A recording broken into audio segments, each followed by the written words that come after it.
Êxodo, capítulo 3, versículo 21 ao 22, diz assim: E eu darei graça a este povo aos olhos dos egípcios, e acontecerá que quando sairdes, não saireis vazios, porque cada mulher pedirá à sua vizinha e à sua hóspeda joias de prata e joias de ouro e vestes, as quais poreis sobre vossos filhos e sobre vossas filhas, e despojareis os egípcios.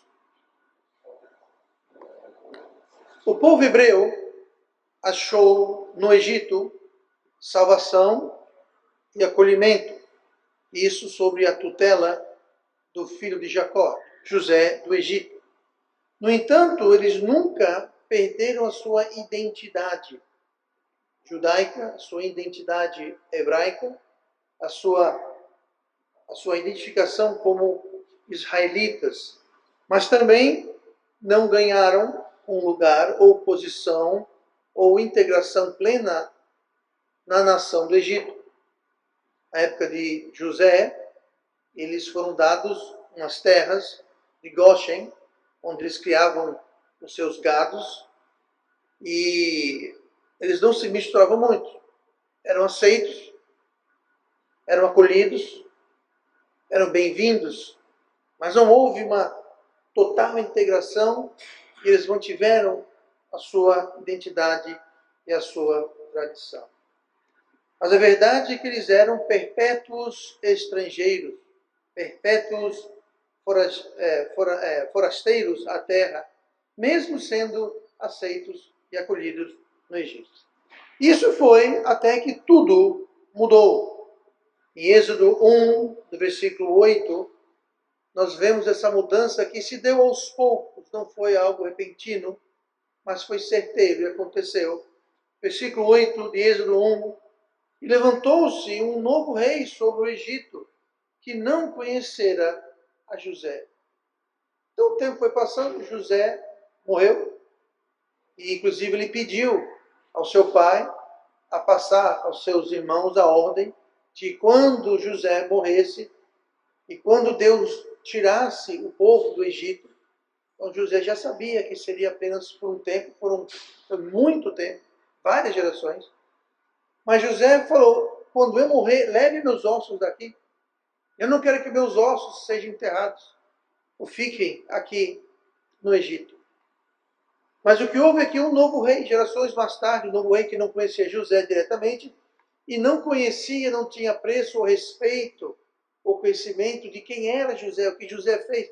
Que José salvou o povo de Deus? Sim, José salvou os hebreus, mas José também salvou o Egito. Lembre-se disso. José foi o salvador do Egito. E o faraó, na época, o fez o primeiro-ministro. Ele tinha a posição mais alta. Somente o faraó estava acima dele. O resto foi tudo entregue a ele. Mas com o passar do tempo, houve um rei que não conhecia José. O que ele tinha feito pelo Egito, as obras que ele tinha feito, o que ele tinha feito para a nação. Então se esqueceu e com isso caiu então a acolhida, caiu então a receptividade.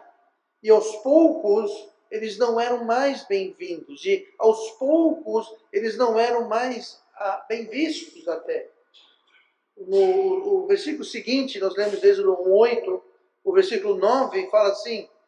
Bom, deixa eu ler o 8 de novo por questão de contexto. E levantou-se o novo rei sobre o Egito, que não conhecera José, versículo 9, o qual disse ao seu povo, ou seja, o faraó falou aos egípcios, eis que o povo dos filhos de Israel é muito, e mais poderoso que nós. Eia, usemos de sabedoria para com eles, para que não se multipliquem, e aconteça que, vindo guerra, eles também se ajuntem com os nossos inimigos, e pelejam contra nós e subam da terra. Esse subam da terra quer dizer que eles vão sair da terra deles e venham para o Egito. Propriamente para o Egito. Lembra que eles tinham a terra que era deles? Falou, eles vão se multiplicar, vão ficar mais poderosos, e quando vier os inimigos, eles vão subir, vão se juntar aos inimigos e vão vir para cá. Vão nos apoderar, vão invadir, vão nos derrotar. Eles não eram mais bem vistos, não eram mais acolhidos. E com o passar do tempo, de estrangeiros passaram a ser escravos, sem direitos e sem as mais básicas condições de cidadania.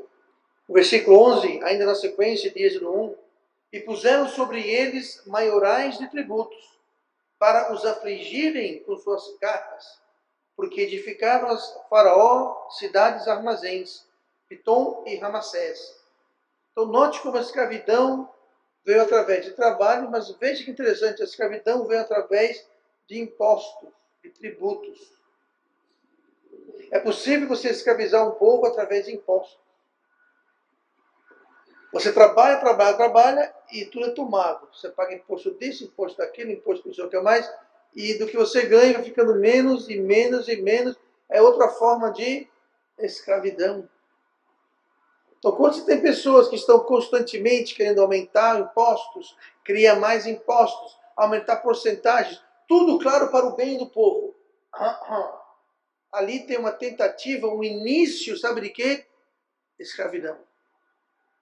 Através de impostos, está dizendo aqui. Não é o tema de hoje, mas eu não pude resistir a dar esse peteco aí. Tá? Êxodo 13, na sequência.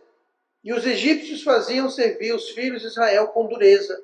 E assim que eles fizeram amargar a vida com dura servidão, e barro, e em tijolos, e com todo o trabalho do campo, com todo o seu serviço, em que obrigavam com dureza. Então veja, eles não eram mais empregados, eles eram obrigados. Você não escolhia se ia trabalhar com tijolos no campo ou todo o serviço, eles eram obrigados a servir com dureza. Escravidão. Eles passaram de ser bem-vindos e bem vistos, agora são meramente escravos a serem oprimidos, explorados. Não estamos falando aqui de, porque estão trabalhando, não. Era escravidão, não era patrão, funcionário, era escravidão, era mestre e escravos. E a intenção do faraó são muitos. E nessa mesma época, o faraó falou, nós sabemos disso, ao ler a história de Moisés. Todo menino hebreu que nascer vai ser o quê? Jogado no rio, para ser comido pelos crocodilos. Estava havendo uma tentativa de genocídio. A escravidão é para acabar, diminuir os números. Genocídio, escravidão. Essa era a realidade do povo de Israel. E no auge do sofrimento, no auge dessa escravidão e opressão, Deus aparece a Moisés. Lembrando que Moisés, quando Deus apareceu para ele, já tinha lá quase 80 anos de idade. Aquela opressão começou quando Moisés nasceu. Lembre-se que a ordem de jogar os bebês homens no Nilo foi dado quando Moisés nasceu. Deus apareceu para Moisés no deserto, na sarça que ardia, mas não se consumia. Moisés tinha aproximadamente 80 anos. Ele viveu até os 40 anos como um príncipe no Egito. Aí fugiu e viveu 40 anos lá no fundo, perdido, de juro, perdeu as botas, como diz o ditado, no fundo do deserto, tomando conta das ovelhas de uma outra pessoa, do seu futuro sogro. Ele tinha 80 anos quando Deus apareceu e o chamou. Então foram mais de 80 anos, provavelmente 100 anos, de opressão e escravidão e genocídio. E quando o povo já não aguentava mais, nós lemos no capítulo 3, no versículo 10, onde Deus fala: Vem agora, pois, e eu te enviarei a Faraó, para que tires o meu povo, os filhos de Israel, do Egito. Deus então chama Moisés para resgatar e tirar os israeus daquela liberdade. Deus trouxe ao povo de Israel vitória e grandes bênçãos. Podemos citar 3 delas rapidamente. Trouxe liberdade da escravidão, trouxe riqueza para a miséria que eles se encontravam, e trouxe liderança na pessoa de Moisés, que Deus enviou para, como diz aqui, vem agora, pois, e eu te enviarei a Faraó para que tires o meu povo.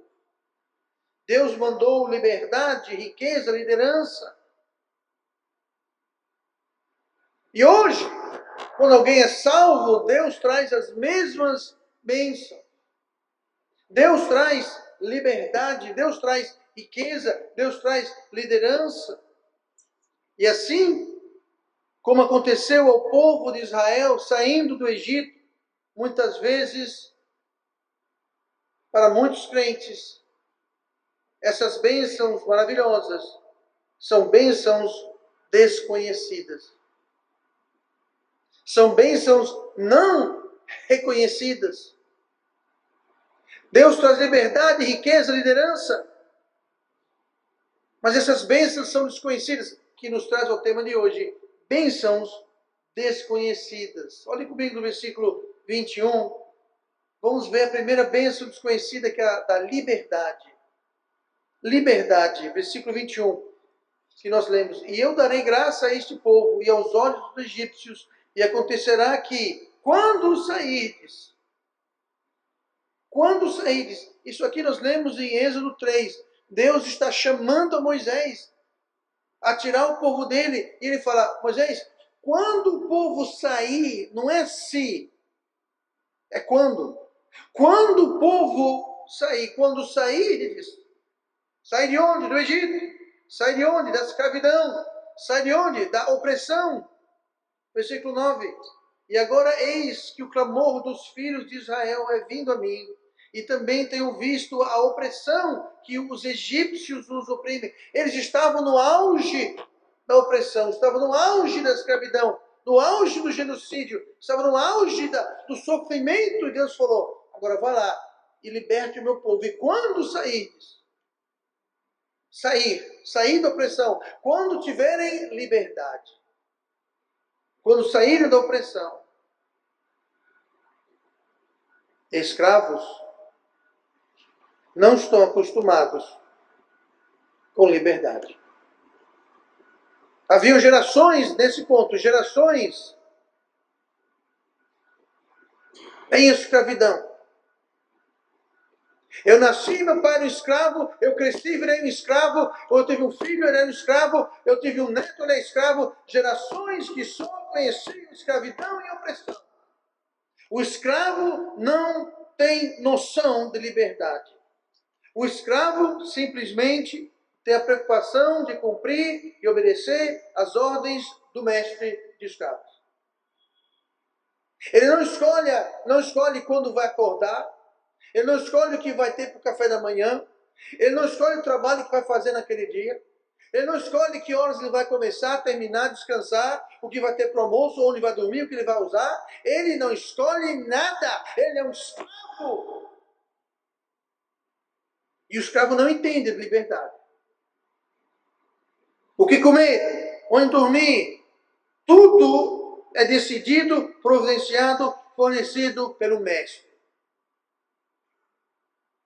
É a senzala: ó, você vai dormir ali, você vai comer isso, você vai acordar a tal hora. O escravo não está acostumado a decidir nada. Você escolhe: vou acordar que horas hoje? Vou trabalhar, não vou para a escola, vou estudar, vou para a igreja, ou não vou.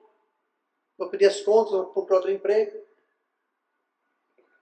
O escravo não decide nada. Não escolhe nada. E se o escravo não tiver cuidado, preste bem atenção.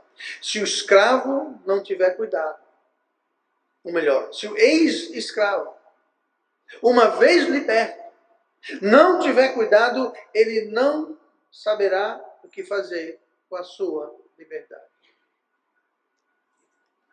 Preste bem atenção. O escravo sem liberdade, uma vez libertado, não saberá o que fazer com a liberdade, porque a vida inteira ele nunca decidiu nada. Tudo foi escolhido, determinado, providenciado para ele. Você só tem que cumprir as ordens do mestre de escravo, mais nada. Se você sair da linha, está para o tronco. Se continuar saindo da linha, é morto, vendido. O escravo não sabe de liberdade. Não que ele não queira, todo escravo almeja liberdade, mas ele não entende. Ele nunca experimentou. O seu pai não o ensinou, porque o seu pai não sabia. Ele não ensina seu filho porque ele não sabe o que é liberdade, o que fazer liberdade. Talvez, até sem querer ou sem perceber, aquele recém-liberto acabará gravitando em direção a um outro mestre. Sem saber o que fazer, ele se torna uma presa fácil a seguir um outro mestre. E logo se encontrará debaixo de um outro jugo, dominado por um outro mestre. Deus na salvação traz vitória, traz liberdade do pecado, mas muitos recém-libertos acabam voltando para a senzala do pecado. Por quê? Estão libertos do pecado, mas não sabem o que fazer. E acabam voltando ao pecado. Quando você foi salvo, você foi libertado do poder do pecado. Agora, o crente quando peca, é por escolha. É escolha. Quando nós éramos perdidos, nós pecávamos por natureza. Nós não tínhamos escolha. Só conhecíamos aquilo. Era carne, o mundo, o diabo, acabou, Senhor. Não havia Espírito Santo, não havia um novo homem. Mas quando nós somos salvos, mudou. Nós somos libertos do poder do pecado. Ainda tem o velho homem, ainda tem a velha natureza, mas agora existe o novo homem, a nova natureza. E nós temos uma escolha. Nós temos uma decisão. E muitas vezes o escravo é liberto e ele não sabe o que fazer com tanta liberdade e acaba voltando por escolha para essa ou aquela ou outra senzala.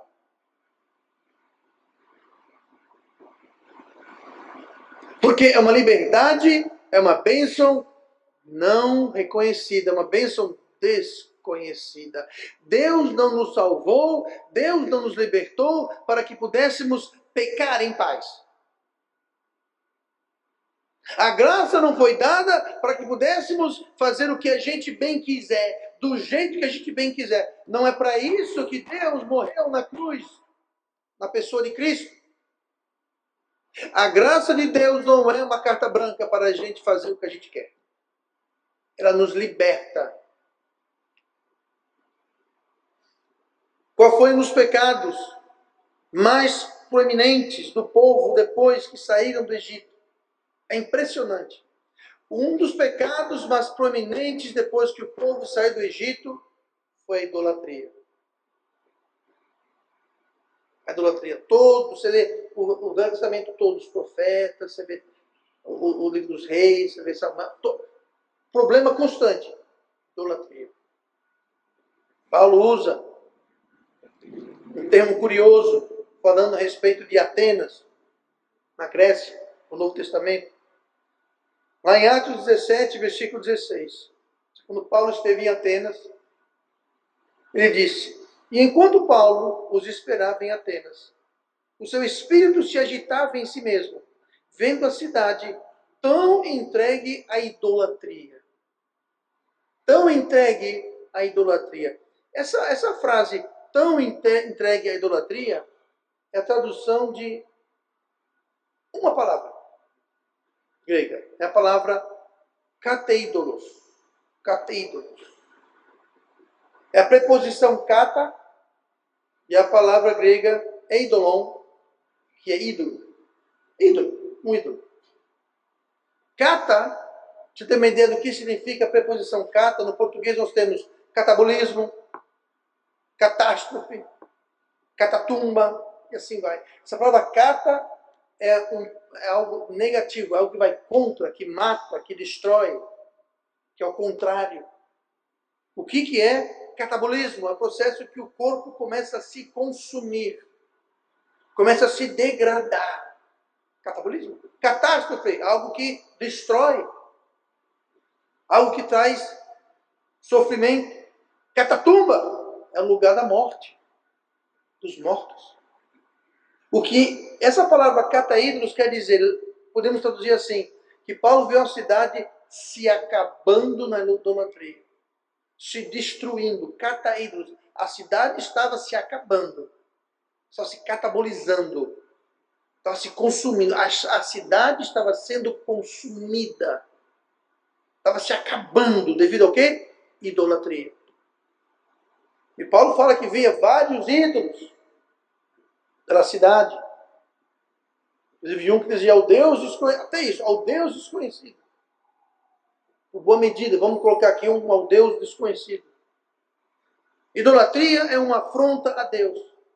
Ela destrói, ela corrói, ela amaldiçoa. Não saia da liberdade cristã para a escravidão da idolatria. Ah, pastor, mas eu não sou idólatra. Idolatria não é só feito de pau e pedra.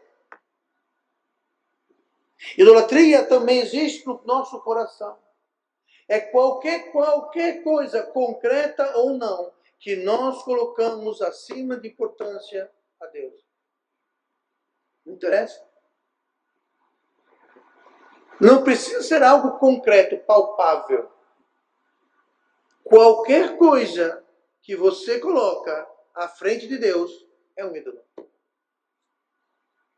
Qualquer coisa. Um comportamento, uma amizade, pode ser um emprego. Como assim, pastor? Se o emprego está lhe afastando de Deus, se o emprego está atrapalhando o seu caminhar com Deus e você se recusa a sair daquele emprego, é idolatria. Porque o mais importante devia ser emprego. Se o emprego está me atrapalhando, então dane esse emprego. Mas pastor, eu tenho que viver. Eu tenho um Deus que responde oração, sabe? Vá a Deus e fala, Deus, esse emprego está atrapalhando o meu caminhar. Eu não preciso desse do Senhor. O Senhor está vendo. Eu vou pedir as contas, mas Deus abre uma porta para mim. Talvez eu peça as contas, mas falo, Deus, eu vou começar a procurar. Abra as portas. Ah, pastor, que eu gosto muito desse emprego, é meu sonho. É seu ídolo, exato, é seu ídolo. Deus, em segundo lugar. Se tem uma amizade que está lhe afastando de Deus, corte.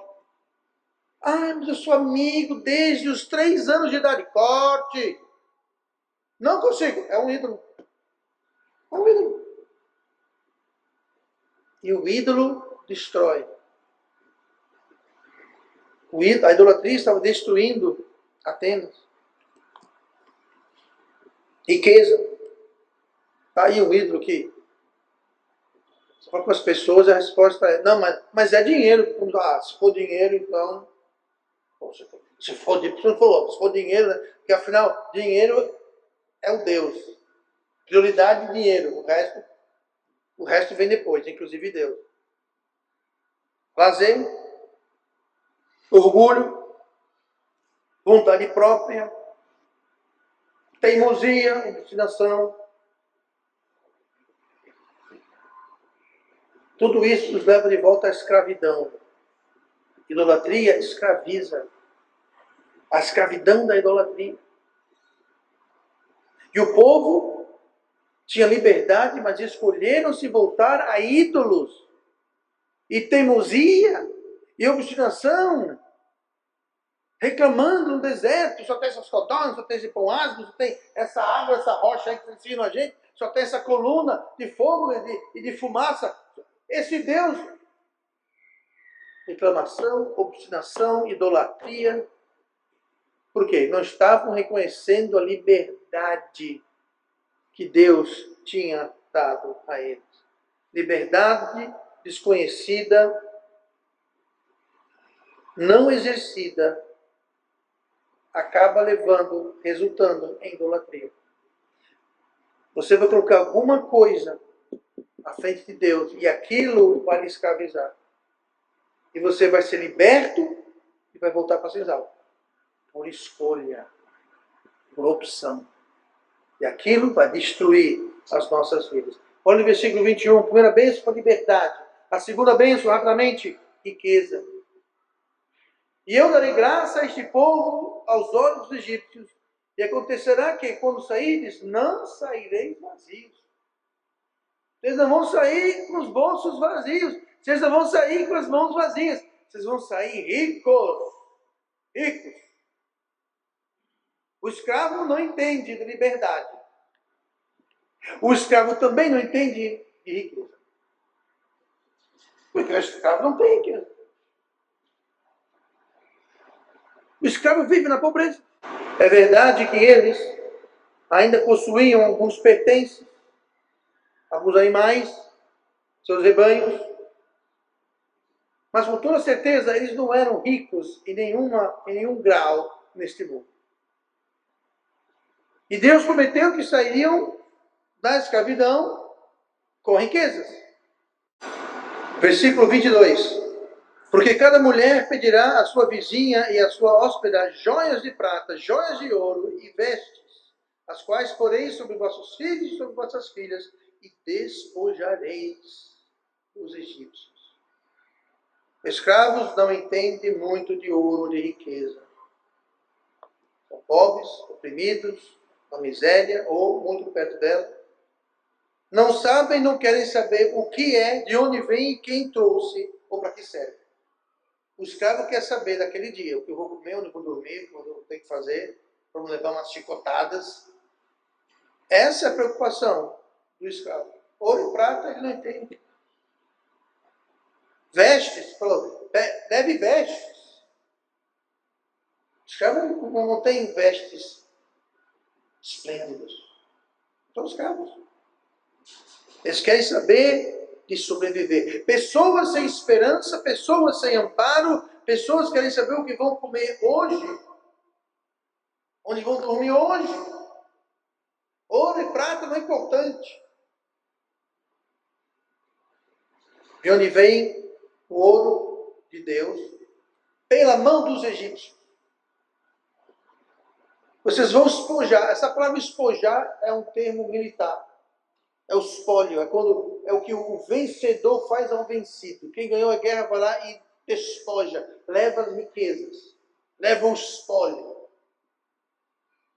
E Deus falou, vocês vão despojar os egípcios. Aqui não é que eles vão lá pegar emprestado. Não. Eles estão indo despojar, carregar as riquezas. Do que adianta prata e ouro no deserto? Pode beber? Pode comer? Vai aquecer? Vai iluminar? Vai guiar? Todas essas coisas. O que comer? O que beber? Aonde ir? A coluna de fogo de noite para aquecer e iluminar? De dia uma coluna de fumaça que dava sombra no deserto e guiava. Tudo isso Deus dava. Ouro e prata não iam fazer nada disso. Do que serve ouro e prata no deserto? Nada. Mas Deus estava olhando para frente. Não serão mais escravos, vão para uma terra prometida, uma terra abençoada, e lá poderá servir de algo. Mas aqui no deserto não serve de nada. Mas Deus providenciou todas as coisas no deserto. Isso sim era a riqueza maior de todas. Quando você foi salvo, você recebeu essa riqueza. Eu fui moço, agora sou velho, mas eu nunca vi o filho do justo mendigar o pão. O povo saiu para o deserto. Você sabe o que é deserto? Não tem sombra, não tem árvore, não tem água, não tem animal para você caçar, você não pode plantar. Então não tem nada. É tudo igual, só para um lado, para o outro, não sabe para onde vai. Nada. Deus providenciou tudo. Essa é a minha riqueza. Não era o ouro, a prata ou as vestes. Era a providência de Deus. Essa é a minha riqueza. O meu Deus suprirá todas as vossas necessidades em Cristo Jesus, de acordo com as suas riquezas. Você tem isso. Mas o escravo que não entende de ouro, de prata, fica querendo ouro e prata e esquece que tem um Deus que tudo pode, que tudo dá, e tudo supre. Gente, esse ministério aqui é um ministério assim, eu já contei várias vezes, eu não tinha dinheiro para comprar um galpão. Eu não tinha dinheiro para comprar ali a outra igreja lá. Deus supriu. Deus supre. Deus supre. Nunca limite Deus pela sua falta de fé. Não. Riqueza desconhecida, essa riqueza aqui que Deus supre, é desconhecida. E muitos só querem a riqueza, ouro e prata. E a riqueza maior passa despercebida. Me diga uma coisa. Primeira pergunta. O maior problema, depois que o povo saiu do Egito, foi idolatria. Segunda pergunta. O que foi que aconteceu com todo aquele ouro? Não saíram vazios. Saíram cheios de ouro. O deserto, o ouro não serve para nada. Mas a liberdade, eles foram para a idolatria. E com aquele ouro, sabe o que eles fizeram? Um bezerro. Um bezerro. Êxodo 32, versículo 2. E Arão lhes disse: arrancai os pendentes de ouro que estão nas orelhas de vossas mulheres, e de vossos filhos, e de vossas filhas. Você lembra que Deus falou? Vocês vão pegar o ouro e a joia e vão colocar sobre seus filhos e suas filhas? Pois é, aqui Arão está dizendo: tire. Deus mandou colocar, eu estou mandando tirar. Tire, me dê aqui, tragam aqui. Na sequência. Trazemos. Então todo o povo arrancou os pendentes de ouro que estavam nas suas orelhas e os trouxeram a Arão. E ele os tomou das suas mãos e trabalhou o ouro com um burril e fez dele um bezerro de fundição. Então disseram: este é o Deus, ó Israel, que te tirou da terra do Egito. Vocês viram como a liberdade não reconhecida levou a idolatria. E o ouro, a riqueza verdadeira não reconhecida, levou o ouro a se tornar um ídolo de bezerro de ouro. E disseram: este bezerro de ouro nos tirou do Egito. Porque bênçãos não reconhecidas. Não reconheceram a liberdade, não reconheceram as riquezas que Deus dava. Resultado, idolatria. Resultado, um bezerro de ouro. Riqueza não reconhecida também leva à idolatria. Olhe comigo para o capítulo 11 de Êxodo e o versículo 3. A última bênção não reconhecida. A terceira bênção desconhecida era o quê? Liderança. Liberdade, riqueza, liderança. Olha o que fala aqui no versículo 3 de Êxodo 11. E o Senhor deu ao povo graça aos olhos dos egípcios. Também o homem Moisés. Preste bem atenção. O homem Moisés era muito grande na terra do Egito, aos olhos dos servos de Faraó e aos olhos do povo. Moisés era muito grande. Aqui não está falando da estatura dele. Ele não ficou maior ou menor. Aqui está falando do respeito e do apreço e o fato que o povo o seguia. Os egípcios temiam Moisés. Eles viram o que Deus fez através dele. As pragas do Egito, a destruição do Egito. As pessoas reverenciavam Moisés. Não gostavam dele, mas respeitavam. E o povo também. Respeitavam Moisés quando Moisés os liderou. Quando Moisés nos trouxe liberdade. Quando Moisés nos trouxe riqueza. Vá, pegue o ouro aí na sua vizinha, todo mundo pegue o ouro. E o povo dando ouro, oba, vamos sair daqui, oba, não somos mais escravos, oba. Moisés era grande aos olhos deles. Temos um líder, liberdade, riqueza, opa, esse é meu líder, esse eu vou votar nele.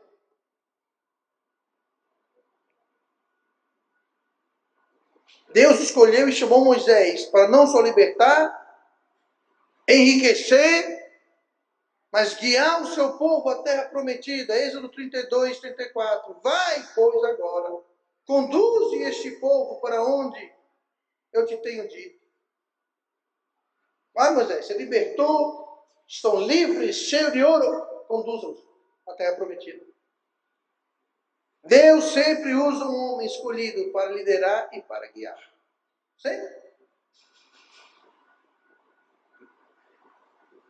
Os hebreus estavam contentes em segui-lo, quando era para ficar rico e livre. Mas, depois de libertos e ricos, por não reconhecer as bênçãos reais da liberdade e da riqueza, aí a coisa mudou.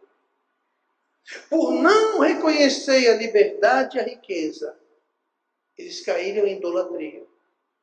E olha como a coisa muda. Êxodo 32, versículo 1. Isso aqui é quando Moisés subiu ao monte para descer com as tábuas. Isso foi logo antes de fazerem aquele bezerro de ouro, com o ouro que Deus lhes tinha dado. Na liberdade que Deus tinha dado. Deus os libertou, os enriqueceu, e eles não reconheceram as bênçãos e acabaram fazendo um bezerro de ouro e se rebelando contra Deus. Mas olha o que diz aqui, versículo 1. Mas vendo o povo que Moisés tardava em descer do monte, acercou-se o povo de Arã, e disse-lhe: levanta-te, faze-nos deuses, que vão adiante de nós. Porque quanto a este Moisés, o homem que nos tirou da terra do Egito, não sabemos o que lhe sucedeu. Percebeu o desdém? A este Moisés. Esse Moisés aí. E o homem Moisés era muito grande aos olhos do povo. Agora, esse Moisés aí, a gente não sabe o que foi que aconteceu com ele. Faz o seguinte, Arão, faz uns ídolos aí para a gente adorar. Vamos usar o nosso ouro. Vamos usar a nossa liberdade. E a liderança que Deus nos deu, esquece ele. Nem sabe o que aconteceu com ele. Esse Moisés aí, esquece. Está fora. Perverteram a liberdade, a riqueza e a liderança. 3 bênçãos desconhecidas. Quando alguém é salvo, Deus liberta, Deus enriquece e Deus traz liderança. Ah, mas eu não quero.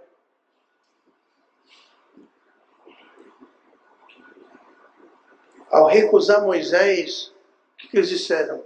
Arão, faze-nos deuses. Idolatria. Quando nós não reconhecemos a liberdade, a riqueza, a liderança de Deus em nossas vidas, sempre vai acabar em idolatria. De um jeito ou de outro, de um cheiro ou outro, de um sabor ou de outro, vai sempre dar em idolatria. Talvez você não vai estar se curvando perante uma estátua, mas pode ser pior. Pode ser algo no seu coração neste momento. É idolatria do mesmo jeito. Por quê? Não reconheceu as bênçãos de Deus. E quando as bênçãos de Deus passam despercebidas, o resultado é sempre o mesmo. Idolatria. Nem todo ídolo, como eu disse, é feito de pau, de madeira, de pedra, ou concreto, ou armação. Ídolos são muito perigosos e perniciosos justamente porque são enganosos, traiçoeiros e sutis. Que Deus nos mostre se há ídolos em nossos corações. 1 João 5,21 é um versículo curto, mas grosso. Filhinhos, guardai-vos dos ídolos. Cuidado. Idolatria é algo perigosíssimo que passa despercebido. E passa despercebido porque as bênçãos de Deus passam despercebidas. Aí traiçoeiramente, como nós vimos, entra a idolatria de alguma forma. A melhor maneira de se guardar dos ídolos é reconhecer as bênçãos de Deus.